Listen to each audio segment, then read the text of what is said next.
Hello everyone, good morning.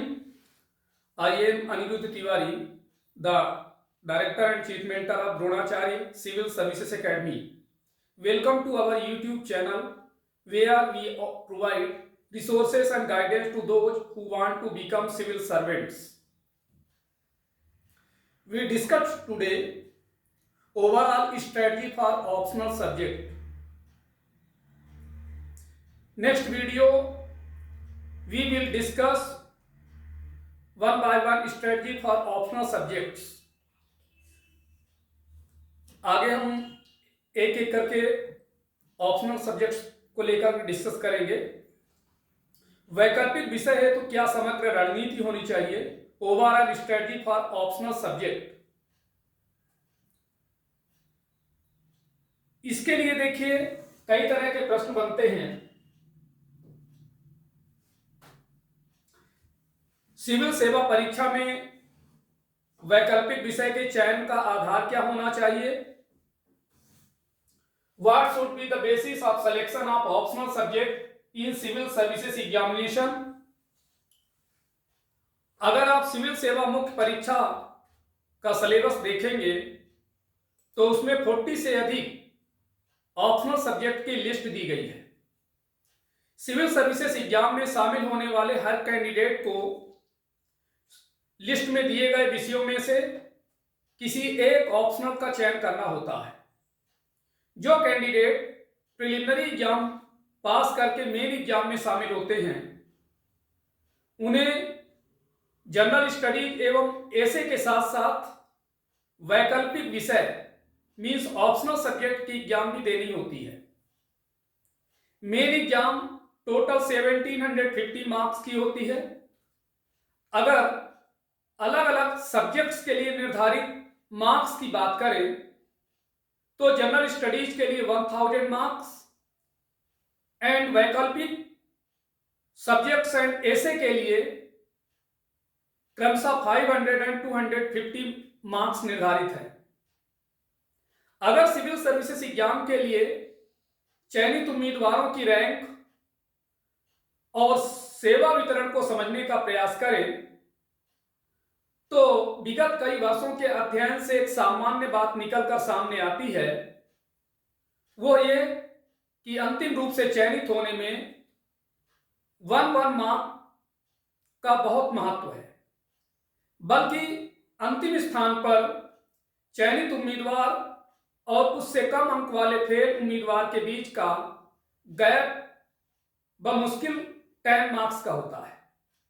इसीलिए हर उम्मीदवार की कोशिश सभी प्रश्न पत्रों में अधिक से अधिक मार्क्स प्राप्त करने की रहती है।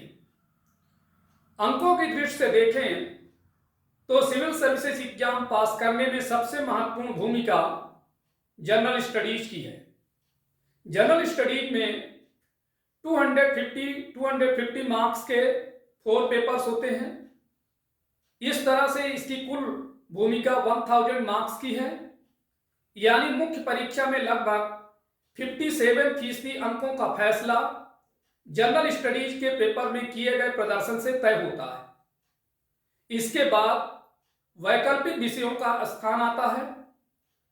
पूरे सिविल सर्विसेज एग्जाम सिलेबस में ऑप्शनल सब्जेक्ट ही एकमात्र प्रश्न पत्र है जिसके चयन को लेकर कैंडिडेट के बीच बहुत अधिक संशय और दुविधा की स्थिति रहती है। इसकी वजह है जनरल स्टडीज एंड ऐसे की तरह ऑप्शनल सब्जेक्ट की प्रकृति अनिवार्य नहीं होती, बल्कि 40 से अधिक विषयों में से किसी एक का चयन करना होता है। इस तरह यही एकमात्र विषय है जिसका चयन हर उम्मीदवार अपनी मर्जी से करता है। सामान्यतः ऑप्शनल सब्जेक्ट के चयन के संबंध में स्टूडेंट्स के बीच में कुछ भ्रांतियां रहती हैं।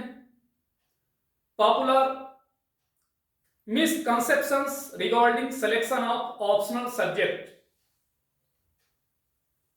कौन सा ऑप्शनल सब्जेक्ट अच्छा है और क्यों अच्छा है, इसे लेकर सिविल सर्विसेज कैंडिडेट के बीच कई तरह की धारणाएं प्रचलित हैं। जैसे there are many misconceptions prevalent among civil services candidates regarding which optional subject is good and why it is good, such as Hindi माध्यम के लिए साहित्य के विषय जैसे Hindi literature, Sanskrit literature, poly literature सबसे बेहतर विकल्प हो सकते हैं। ह्यूमैनिटीज के सब्जेक्ट्स की तुलना में साइंस के विषय अधिक अंकदायी होते हैं। इसी कारण इंजीनियरिंग और मेडिकल साइंस की एकेडमिक बैकग्राउंड वाले कैंडिडेट का चयन अधिक संख्या में होता है। हाई डिग्री लेवल पर किसी सब्जेक्ट की पढ़ाई करने वाले कैंडिडेट को उस विषय में नए उम्मीदवारों की तुलना में अधिक अंक प्राप्त होते हैं। इसी तरह की विभिन्न धारणाएं हैं जो अलग अलग कारणों से प्रचलित हैं। हालांकि धारणाएं तो हर पेशे के संबंध में प्रचलित होती हैं, लेकिन अगर धारणा की वजह से लोगों को सपने दांव पर लग जाएं, समय और धन की अनावश्यक बर्बादी हो, तो अवश्य ही ऐसी धारणाओं को तोड़ने की हर संभव कोशिश करनी चाहिए। इस लेख के माध्यम से जो अभी आपके सामने जो मैं लेक्चर ले रहा हूं, इस लेक्चर के माध्यम से हमारी ये कोशिश है कि सिविल सर्विसेज एग्जाम के लिए ऑप्शनल सब्जेक्ट के चयन को लेकर कैंडिडेट के मन में जो भी दुविधाएं हैं, उन आशंकाएं हैं, उनका निराकरण कर सकूं। स्टार्टिंग में मैंने चर्चा की है कि मेन एग्जाम में ऑप्शनल सब्जेक्ट की भूमिका 500 मार्क्स की है। साथ ही ये बात भी सत्य है कि सिविल सर्विसेज एग्जाम में बिना बेहतर राइटिंग स्किल के एक भी अंक प्राप्त नहीं किया जा सकता। जैसा कि यूनिवर्सिटी लेवल की परीक्षाओं के संबंध में मान्यता है कि जितना अधिक लिखोगे उतने अच्छे मार्क्स प्राप्त होंगे, लेकिन सिविल सर्विसेज एग्जाम के संबंध में ये बात एकदम लागू नहीं होती। ऑप्शनल सब्जेक्ट का चयन करते समय किसी भी उम्मीदवार को किन बातों पर ध्यान देना चाहिए? What should any candidate pay attention to while choosing an optional subject? इसका निर्णय करने के लिए कुछ बेस है जिनकी चर्चा मैं आगे करूंगा। सिलेक्शन की दृष्टि से वो विषय कितना सुरक्षित है, how safe is that subject from selection point of view. किसी भी सब्जेक्ट के चयन का महत्वपूर्ण बेस है प्रीवियस ईयर में उस विषय से कितने कैंडिडेट सक्सेस हुए हैं। इसे जानने का तरीका क्या हो सकता है? इसका सबसे प्रामाणिक स्रोत है यूपीएससी की एनुअल रिपोर्ट। एनुअल रिपोर्ट के आधार पर आप कंपैरिजन कर सकते हैं कि किस ऑप्शनल सब्जेक्ट में मेन एग्जाम में शामिल कैंडिडेट ज्यादा हुए हैं या सिलेक्शन रेशियो उनका किस सब्जेक्ट में ज्यादा रहा है। जैसा कि ये टेबल्स के आधार पर candidates appeared and pass civil services main examination in optional subject ये चार्ट में मेंशन है। यदि आप देखें 2011, 12, 13, 14, 15, 16, 17, 18 एंड 19 का जो ओवरऑल कि किस सब्जेक्ट्स में कितने कैंडिडेट अपीयर हुए, उनका पासिंग सिलेक्शन रेशियो क्या था।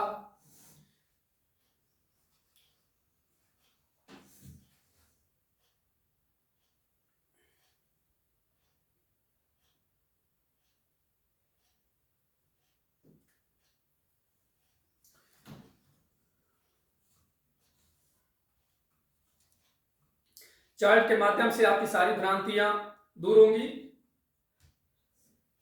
इन सभी आकलन करने के आधार पर यह स्पष्ट होता है कि history, geography, political science and international relation PSIR and philosophy से सक्सेस कैंडिडेट की संख्या लिटरेचर के विषयों की अपेक्षा बहुत अधिक है।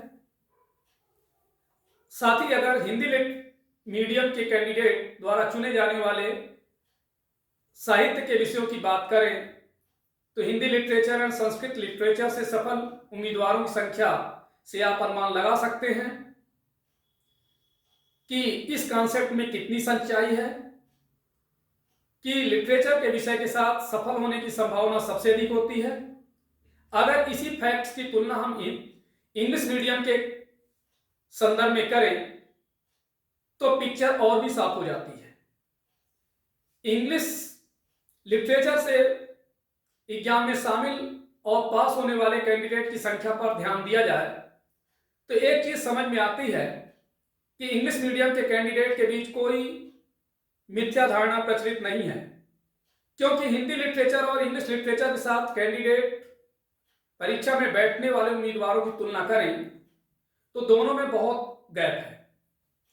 एक बात और, किसी भी अन्य भाषा लिटरेचर की अपेक्षा हिंदी से परीक्षा में शामिल होने वाले कैंडिडेट की संख्या बहुत अधिक है, जबकि रिजल्ट के मामले में इतना बड़ा अंतर नहीं है। फॉर एग्जाम्पल, ईयर 2015 में हिंदी लिटरेचर से 428 कैंडिडेट एग्जाम में शामिल हुए, इनमें से 12 ने पास की। इसी तरह से तेलुगु लिटरेचर से 132 लोगों ने एग्जाम दी और उसमें से भी 12 पास हुए।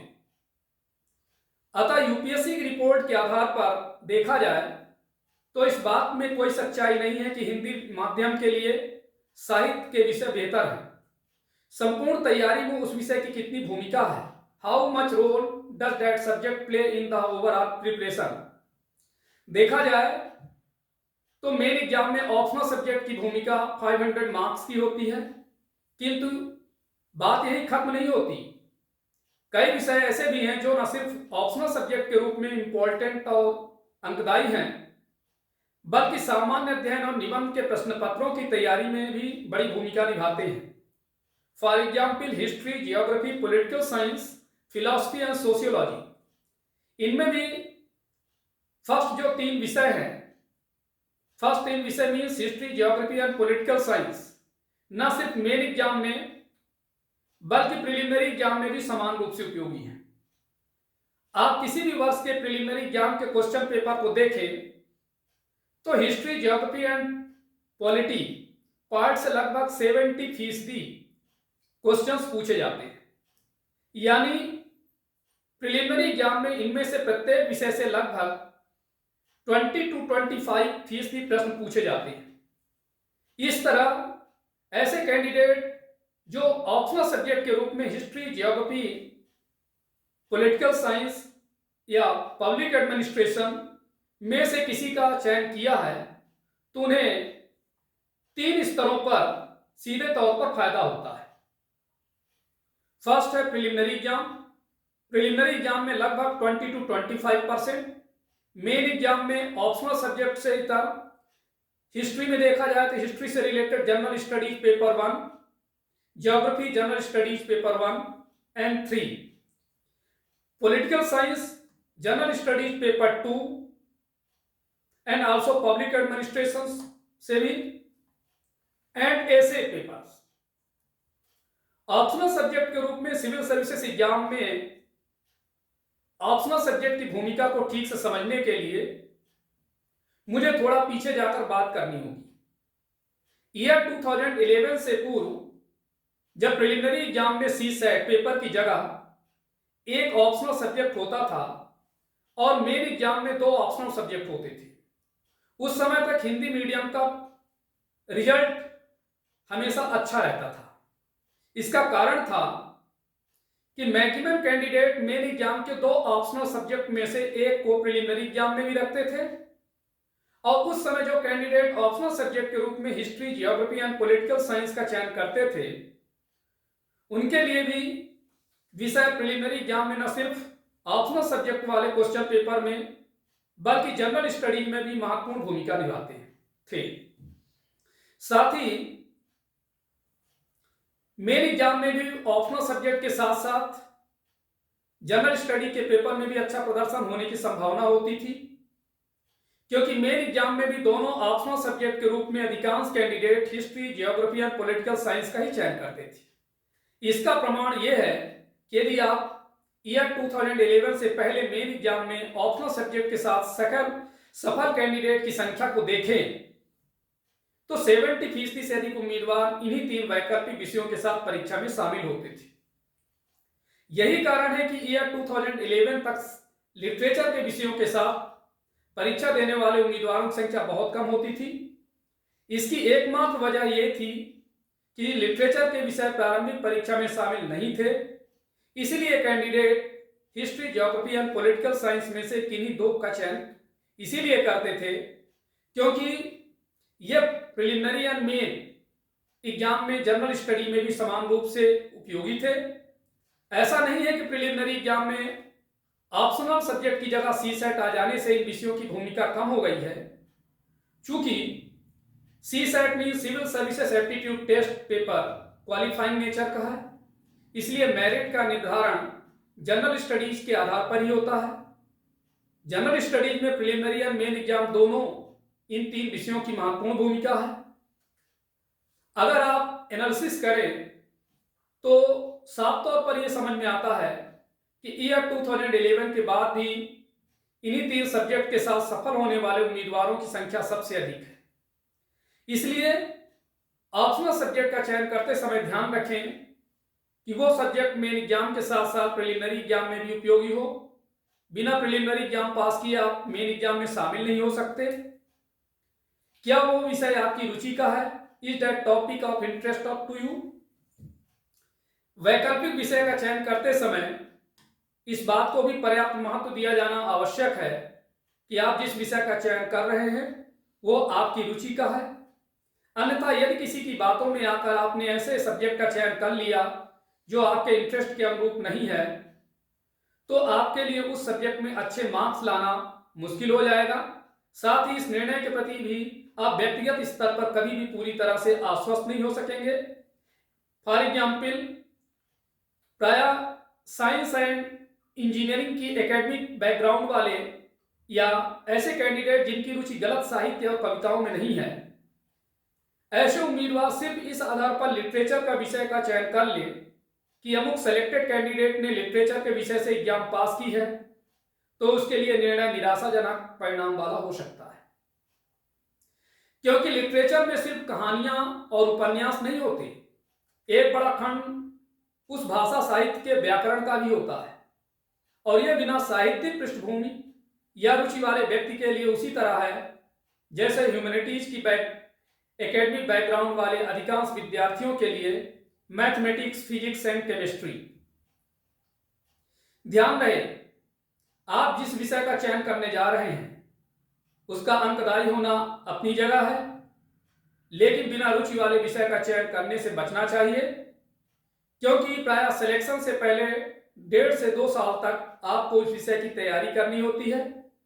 अतः उसी विषय का चयन करें जिसे पढ़ने में आपकी रुचि हो। क्या उस विषय की पढ़ाई आपने एकेडमिक लेवल पर की है? यह अपने आप से आपको क्वेश्चन करना चाहिए। Have you studied that subject at an academic level? Civil services exam की तैयारी करने वाले कैंडिडेट के बीच ऐसी मान्यता है कि एक ऑप्शनल सब्जेक्ट के रूप में ऐसे विषय का चयन करना चाहिए जिसकी पढ़ाई एकेडमिक लेवल पर की हो, तो उसमें अच्छे अंक लाने की संभावना है। मैं इस बात को सिर्फ आधा ही सच मानता हूं। समय समय पर देखा जाए तो सक्सेस परसेंटेज कैंडिडेट का पर ऑप्शनल सब्जेक्ट में क्या रहा, यह आप चार्ट से देख सकते हैं। Humanities, science, medical science, engineering background का क्या रहा। 2013, 14, 15, 16, 17, 18, 19 का यदि आप देखें ओवरऑल, जैसा कि मैं एक एग्जाम्पल के लिए ले रहा हूं कि 2013 में देखिए 87.4% ह्यूमैनिटीज में थे, जबकि साइंस में 57%, मेडिकल साइंस में 47%, इंजीनियरिंग में 22%। तो इस तरह से आप ओवरऑल देखिए, ईयर बाय ईयर यदि आप देखें तो चार्ट से आप एनालिसिस कर सकते हैं। यहां पर जैसे 2014 में देखें तो ह्यूमैनिटीज में 87% रहा, तो साइंस में देखें 5.5% एंड मेडिकल साइंसेस में 4.5% एंड इंजीनियरिंग में 2.1%। मतलब आप खुद देखिए, इससे ये पता चलता है कि मैक्सिमम कैंडिडेट जो है ह्यूमैनिटीज सब्जेक्ट को लेकर अपीयर हुए। एंड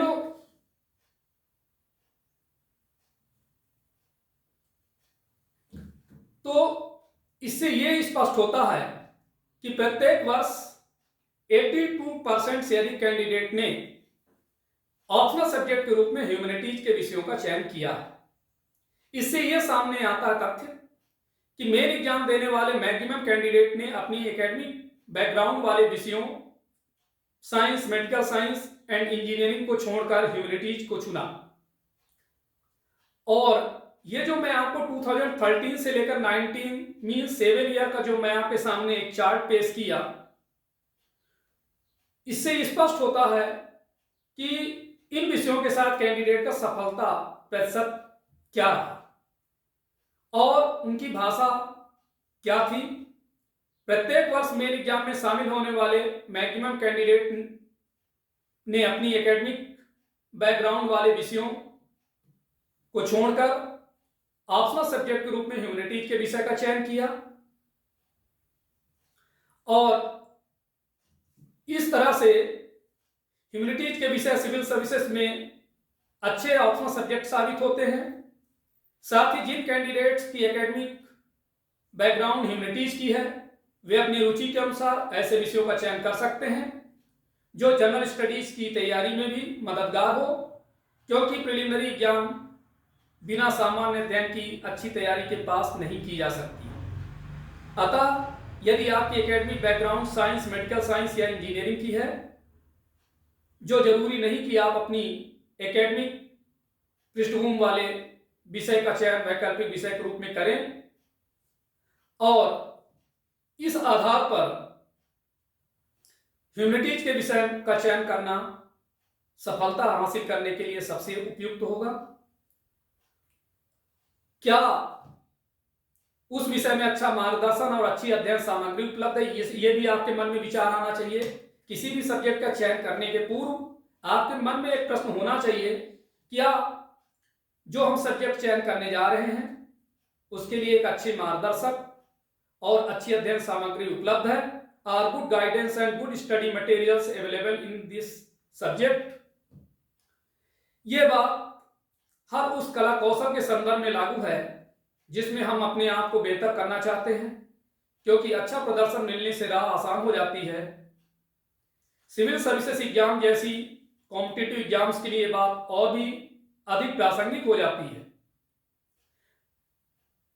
प्रायः ऐसा देखा जाता है कि एकेडमिक लेवल पर किसी विषय की पढ़ाई करने के बावजूद सिविल सर्विसेज एग्जाम की तैयारी के लिए कैंडिडेट उस विषय की कोचिंग भी लेते हैं।